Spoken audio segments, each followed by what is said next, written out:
শর্ত সাপেক্ষে যুক্তরাষ্ট্রের আলোচনা প্রস্তাব প্রত্যাখ্যান করেছে ইরান। ইউরেনিয়াম সমৃদ্ধকরণ কার্যক্রম স্থগিত করে তেহরানের সঙ্গে সরাসরি ও অর্থবহ সংলাপের প্রস্তাব দিয়েছে যুক্তরাষ্ট্র।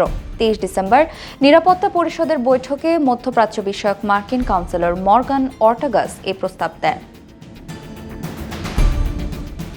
এর জবাবে ইরানের জাতিসংঘ নিযুক্ত রাষ্ট্রদূত আমির সাইদ ইরাভানি স্পষ্টভাবে যুক্তরাষ্ট্রের প্রস্তাব প্রত্যাখ্যান করেন।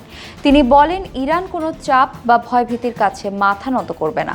ইরাভানি জানায়, শূন্য সমৃদ্ধকরণ নীতি তাদের জন্য গ্রহণযোগ্য নয়। তিনি বলেন, এই নীতি পারমাণবিক অস্ত্র বিস্তার রোধ চুক্তি অনুযায়ী ইরানের আইনগত অধিকার ও দায়বদ্ধতার পরিপন্থী। এছাড়া পরমাণু চুক্তি থেকে একতরফাভাবে যুক্তরাষ্ট্রের সরে যাওয়াকে সংকটের মূল কারণ হিসেবে অভিযোগ করেন ইরাভানি। পাশাপাশি তিনি যুক্তরাষ্ট্র ও তার মিত্রদের বিরুদ্ধে ইরানের পারমাণবিক স্থাপনায় সামরিক হামলার অভিযোগ তোলেন। এদিকে নিরাপত্তা পরিষদের সদস্যরা 2015 সালের রেজুলেশন 2231-এর স্ন্যাপব্যাক প্রক্রিয়া নিয়ে বিভক্ত। ওই রেজুলেশনের মাধ্যমে ইরানের পারমাণবিক কর্মসূচির ওপর 10 বছরের নজরদারি ও বিধিনিষেধ আরোপ করা হয়েছিল। ইরান দাবি করে 18 অক্টোবর সেই মেয়াদ শেষ হয়েছে এবং এর ফলে সংশ্লিষ্ট সব নিষেধাজ্ঞা বাতিল হয়েছে।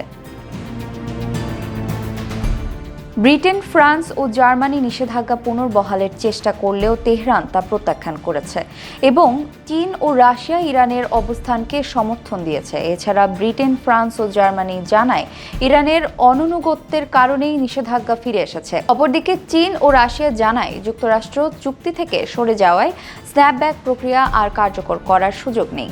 ইউরেনিয়াম সমৃদ্ধকরণ ও আন্তর্জাতিক চাপের জটিলতার মাঝে মধ্যপ্রাচ্যে পারমাণবিক সংকটের পরিস্থিতি আরও জটিল হয়ে উঠেছে।